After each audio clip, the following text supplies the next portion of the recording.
देखिए यहाँ पीयूष क्या सब समर्थन लोग हम लोग पर गाड़ी पर हमला कर दिए हैं। जो हुआ है वो ठीक नहीं हुआ है।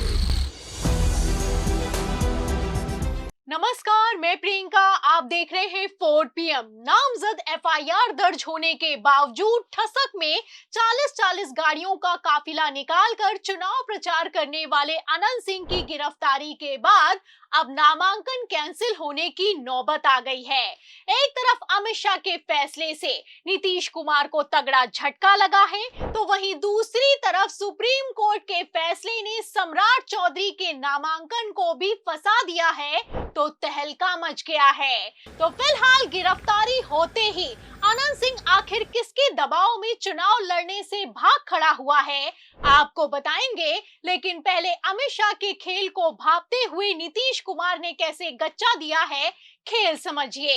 तो जैसा कि आप जानते हैं कि अनंत सिंह नीतीश कुमार का दुलारा है। दोनों का इतना पक्का याराना है कि हत्याकांड में नाम आने के बावजूद अनंत सिंह ने दावा किया कि अगर नीतीश कुमार मुख्यमंत्री नहीं बने तो विधायकी छोड़ दूंगा।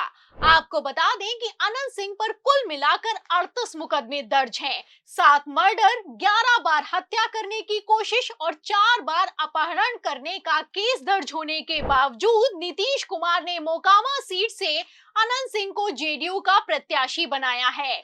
इतना ही नहीं, आरजेडी प्रत्याशी दुलारी चंद यादव की हत्या के बाद भी नीतीश तो कुछ नहीं बोले, लेकिन हाँ, जंगल राज खत्म करने के नाम पर वोट मांगने वाले मोदी शाह को तगड़ा झटका लगा है। फिलहाल डैमेज कंट्रोल करने के लिए अनंत सिंह की गिरफ्तारी का ड्रामा किया गया है। एक तरफ गिरफ्तारी हुई है, तो वहीं दूसरी तरफ नामांकन कैंसिल होने की नौबत आ गई है। खेल समझिए।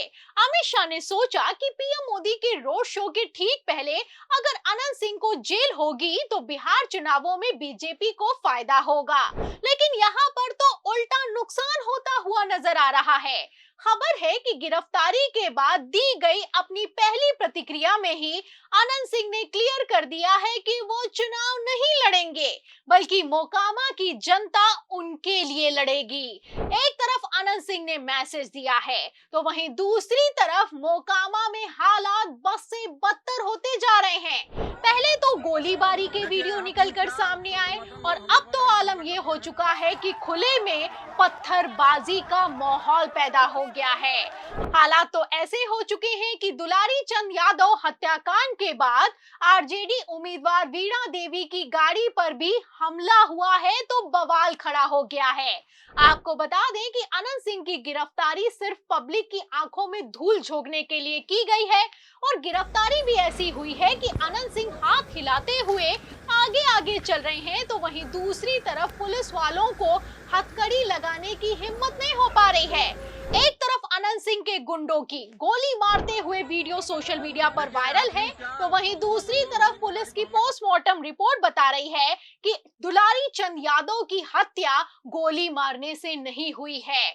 चूंकि दुलारी चंद यादव हत्याकांड एक राजनीतिक मुद्दा बन गया है, ऐसे में गिरफ्तारी तो हो गई है, लेकिन जैसे नीतीश कुमार ने तेवर दिखाए हैं, पीएम मोदी के रोड शो में शामिल नहीं हुए हैं और रैली स्थगित होने पर सड़कों पर उतर आए हैं, ऐसे हालातों में आर पार की जंग शुरू हो गई है।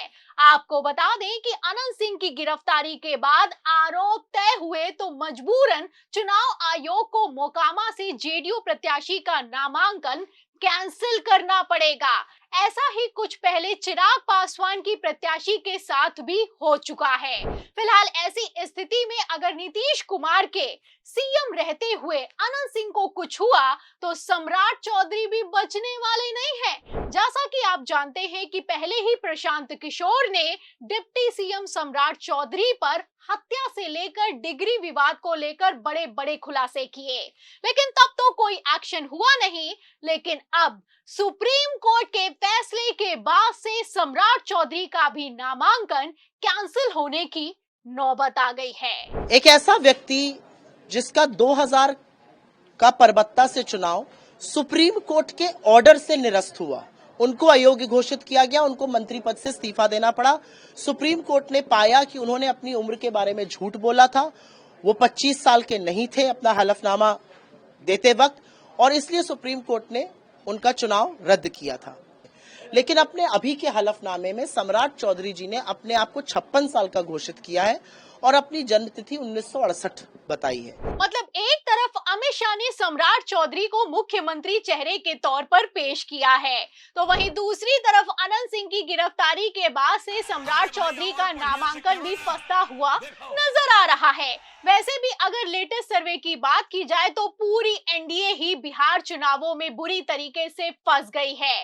रिपोर्ट्स की माने तो दुलारी चंद यादव हत्याकांड के बाद से यादव और नीतीश के कोर वोट बैंक धानुक जाति में बेहद नाराजगी है और इसका असर सिर्फ मोकामा में नहीं बल्कि दूसरी सीटों पर भी दिखाई दे रहा है। और ये कोई हवाई बात नहीं है, खबर भी मौजूद है। खबर आप देखें नव भारत टाइम्स की, देखिए इसमें लिखा हुआ है कि मोकामा तक ही नहीं रहेगा दुलारी चंद यादव की हत्या का प्रभाव, इन सीटों पर भी बदलेंगे समीकरण, जाने किसकी बढ़ेंगी मुश्किलें। तो मुश्किलों की अगर बात की जाए तो एनडीए की हालत खराब है। दुलारी चंद यादव की हत्या ने न केवल एक सीट पर बल्कि आसपास की कई जिलों की चुनावी बिसात को हिलाकर रख दिया है। मौजूदा आकलन इशारा करते हैं कि मुंगेर, नवादा, नालंदा और पटना जिले की कई विधानसभा सीटों के जातीय समीकरण इस घटना से प्रभावित हो रहे हैं, जो एनडीए गठबंधन के लिए एक बड़ी चुनौती बन गया है। मतलब साफ है कि अनंत सिंह को गिरफ्तार करके जो डैमेज कंट्रोल करने की कोशिश की गई थी वैसा कुछ भी होता हुआ नजर नहीं आ रहा है। उल्टा लगभग 30 सीटों पर चुनाव पलट गया है। एनडीए की हालत खराब है। ऐसे हालातों में जैसे नीतीश कुमार मोदी के रोड शो से गायब हैं। नीतीश कुमार को मुख्यमंत्री चेहरा घोषित नहीं किया गया है और तो और अमित शाह ने जेडीयू को बराबरी पर लाकर पटक दिया है। ऐसे में अनंत सिंह की गिरफ्तारी बीजेपी को कितनी भारी पड़ेगी, इस सवाल के जवाब में पूरी रिपोर्ट पर आपको क्या लगता है? क्या शाह वर्सेस नीतीश में मोदी की कुर्सी फंस गई है? जो भी आप सोचते हैं हमें कमेंट बॉक्स में जरूर लिखें। वीडियो को ज्यादा से ज्यादा शेयर करें, हमारे चैनल को लाइक करें, सब्सक्राइब करें, ज्वाइन करें। फिर मिलती हूँ अगली खबर के साथ, तब तक के लिए धन्यवाद।